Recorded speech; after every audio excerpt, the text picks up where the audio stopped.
آپ نے کل رات کی جو تمام خبریں ہیں وہ اب تک سن لی ہوں گی، آپ کو پتہ چل گیا ہوگا جو آپریشن ہوا اور اس وقت اسلام آباد از بیک ٹو نارمل، تو میں اس سے آپ کو بور نہیں کروں گی۔ آج جو میں بات کرنا چاہتی ہوں وہ یہ کہنا چاہتی ہوں آپ کو، جو ابھی کہہ رہے تھے نا آخری کال، فائنل کال، دراصل وہ ثابت ہوئی ہے عمران خان کے جو سیاسی تابوت ہے نا اس کی وہ آخری کیل ثابت ہوئی ہے۔ اس کا مطلب ہے کہ وہ تابوت بند ہو چکا ہے، وہ اب نہیں کھلے گا۔ اس کا مطلب ہے کہ عمران خان جیل سے نہیں باہر نکلے گا۔ بار بار آپ کو دھوکہ دے کر اسلام آباد لے جایا جا رہا ہے، وہاں ذلیل و خوار کیا جا رہا ہے، وہاں پولیس سے آپ کا مقابلہ کروایا جا رہا ہے، وہاں پہ آپ کو پھر جیلوں میں آپ لوگوں کو لے جاتی ہے پولیس، ظاہر ہے وہاں پہ ماریں بھی پڑتی ہوں گی، سڑتے ہیں آپ جیلوں میں۔ آپ یہ چھوڑ دیں تماشا، یہ آپ کو صرف استعمال کر رہے ہیں، یہ کوئی آپ کے لیے کچھ کرنے والے نہیں ہیں۔ اور میں دراصل جو بات کرنا چاہتی ہوں اس میں بشرا بی بی کا جو ایک کردار سامنے آیا ہے، وہ عورت جب جاتی تھی نا عدالت میں تو اس کے ارد گرد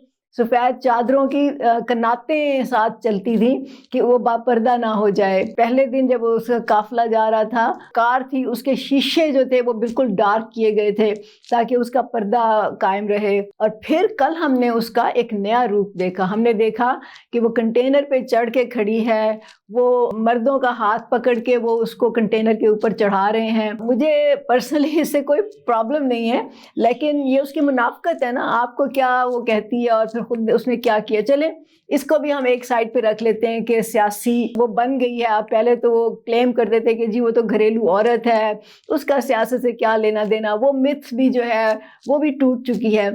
لیکن جو میں آپ کو بات کہنا چاہ رہی ہوں، کل ہوا کیا؟ کل یہ ہوا کہ بشرا بی بی نے کھڑے ہو کے دعویٰ کیا کہ میں آخر وقت تک آپ کے ساتھ کھڑی رہوں گی، ہم ڈی چوک جائیں گے اور وہاں پہ ہم دھرنا دیں گے اور ہم اس وقت تک نہیں نکلیں گے جب تک کہ عمران خان کو رہا نہیں کر دیا جاتا، اور عمران خان ہمارے درمیان ہوں گے اور عمران خان ہی پھر فیصلہ کریں گے وغیرہ وغیرہ وغیرہ۔ لیکن پھر آپ نے دیکھا کہ پانسا کیسے پلٹا، مطلب وہ اور گنڈا پور جو تھے وہ ایک ہی کار میں فرار ہو گئے، وہاں سے موقع سے فرار ہو گئے۔ انہوں نے اپنے کارکنوں کو بے یار و مددگار وہاں پہ چھوڑ دیا۔ مجھے تو سننے ملا ہے کہ بہت سے لوگ بیچارے ان کے پاس واپس جانے کا کرایہ بھی نہیں تھا، ان کو نہیں سمجھ آ رہی تھی کہ وہ اب کیا کریں۔ بہت سے لوگ شاید اسلام آباد میں پہلے کبھی آئے بھی نہیں ہوں گے، مجھے نہیں معلوم، کیونکہ اس میں کچھ افغانی بھی تھے۔ مجھے نہیں پتا ان کو کس طرح کے لالچ دے کر، کس طرح کے سبز باغ دکھا کر ان کو لایا گیا، اور پھر ان کو وہاں پہ چھوڑ کے تاکہ پولیس کا مقابلہ جو ہے وہ کارکن کریں، یہ دونوں وہاں سے فرار ہو گئے۔ اور پی ٹی آئی کے کسی اور لیڈر کی تو شکل نہیں نظر آئی۔ وہ جو سلمان اکرم راجہ تو اتنی بڑی بڑی باتیں کرتا تھا، 4 لاکھ لے آئیں گے، 6 لاکھ لے آئیں گے، پتہ نہیں کیا کیا کہتا تھا، وہ تو گاڑی میں بیٹھا تھا منہ چھپا کے، منہ اس نے اس طرف کیا ہوا تھا تاکہ کوئی اس کو دیکھ نہ لے۔ پھر یہ باقی جو آپ کے لوگ ہیں، اسد کیسر ہے، علی محمد نام ہے ان کا، وہ ہیں، اور بھی بہت سے لوگ ہیں جو کہ نہیں نظر آئے ہمیں کل۔ چلیں جو پنجاب کے ہم کہہ لیں کہ جو بھی وجہ تھی وہ نہیں آ سکے، راستے بند تھے، کچھ بھی تھا، لیکن کے پی کے لوگ بھی نہیں آئے۔ تو یہ دونوں وہاں سے کیسے بھاگے؟ اور پھر ہم نے سنا، مجھے جو خبر ملی کہ ان کو ایکچولی اسکارٹ کیا گیا۔ تو مجھے تو یہ لگتا ہے کہ بشرا بی بی دراصل اسٹیبلشمنٹ کے ساتھ ملی ہوئی ہے۔ مجھے تو یہ لگتا ہے کہ اس کا کوئی ملی بھگت ہے، گٹھ جوڑ ہے۔ اور یہ آپ سوچیں نا کہ یہ آئی کیسے تھی عمران خان کے ساتھ، اس نے شادی کیسے عجیب و غریب حالات میں کی تھی اور جلدی میں کی تھی، اور اب تک جو بھی فائدہ ہوا ہے اس کو، عمران خان سے زیادہ تو اس نے ہیرے جواہرات اکٹھے کیے ہیں، اس نے پیسے بنائے ہیں۔ اب یہ جو ہے اس کو سمجھ آ گئی ہے کہ اگر عمران خان جیل میں رہا تو یا تو یہ لیڈر بن جائے گی پی ٹی آئی کی، اگر نہیں ہوا تو کم از کم دولت تو اس نے اکٹھی کر ہی لی ہے۔ یہ بھی ڈبل گیم کھیل رہی ہے، مجھے تو یہ لگتا ہے۔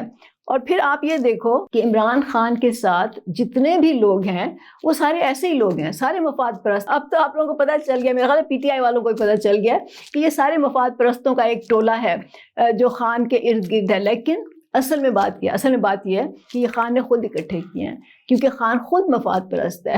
وہ مفاد پرست اس طرح سے ہے، اس کو لگتا ہے نا کہ اس موقع پہ یہ بندہ یا یہ بندوں کا گروپ جو ہے وہ میری مدد کر سکتا ہے یا میری سیاست آگے بڑھا سکتا ہے، تو وہ ان کو لیڈر بنا دیتا ہے یا ان کو کوئی عہدہ دے دیتا ہے۔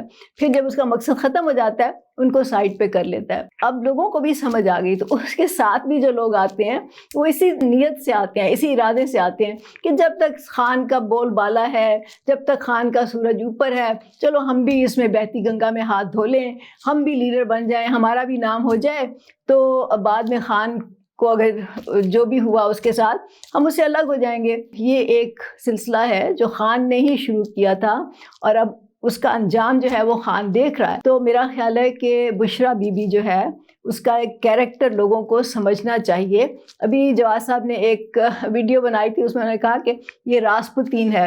میں نے بھی ایک دفعہ پہلے ویڈیو میں کہا تھا کہ بشریٰ بی بی راسپوتین ہے. راسپوتین ایک مذہبی بندہ تھا جو کہ روس کا جو زار تھا, بادشاہ تھا, اس کے محل میں وہ گھس گیا. اس کی پوری کہانی ہے اس کے پیچھے, اور پھر آخر کار جو تھا اس کو کہتے ہیں یا اس نے خودکشی کر لی یا اس کو لوگوں نے مار دیا, کیونکہ وہ بھی مذہب استعمال کر کے, اور یہ کہتا تھا کہ خدا کی مرضی سے یہ ہو رہا ہے, خدا کی مرضی ہے اس میں ہے. اور بشریٰ بی بی بھی یہی کر رہی ہے, مذہب کو استعمال کر کے اس نے لوگوں کو بے وقوف بنایا ہوا ہے. تو خدا کے لیے آپ لوگ کچھ ہوش کے ناخن لیں, آپ لوگ کچھ اپنی عقل سے سیکھیں, ایسے اندھا دھند کسی کے پیچھے نہ بھاگیں. مجھے معلوم ہے کہ عمران خان کا بھوت آپ کے سروں پہ سوار ہے اور آپ اس سے جان چھڑانے کے لیے تیار نہیں ہیں, لیکن اس سے پہلے کہ بہت دیر ہو جائے میں پی ٹی آئی کے لوگوں سے کہوں گی کہ کچھ ہوش کے ناخن لیں, اپنا دیکھیں کہ آپ اپنی زندگی جو ہے اس کا سوال ہے اس وقت. ملک کو تو چلیں چھوڑ دیں, وہ تو عمران خان نے آدھے سے زیادہ تباہ کر ہی دیا ہے, لیکن آپ اپنا سوچیں, اپنی فیملی کا سوچیں, اپنے ماں باپ کا سوچیں. چھوڑیں اس جھگڑے کو, چھوڑیں اس لڑائی کو, چھوڑیں عمران خان کے جو جھوٹے وعدے, نعرے, سبز بتی, لال بتی, پتہ نہیں کیا کیا اس نے آپ کو سنا کے تو دھوکہ دیا ہوا ہے. تو آپ لوگ غور کریں, اور بشریٰ بی بی جو ہے اس سے ذرا بچ کے رہیں. میں کہوں گی اس سے ذرا بچ کے رہیں, یہ تو خان سے بھی زیادہ مجھے لگتا ہے خطرناک ہے آپ کے لیے. تو ذرا سوچ لیں اس بات پہ.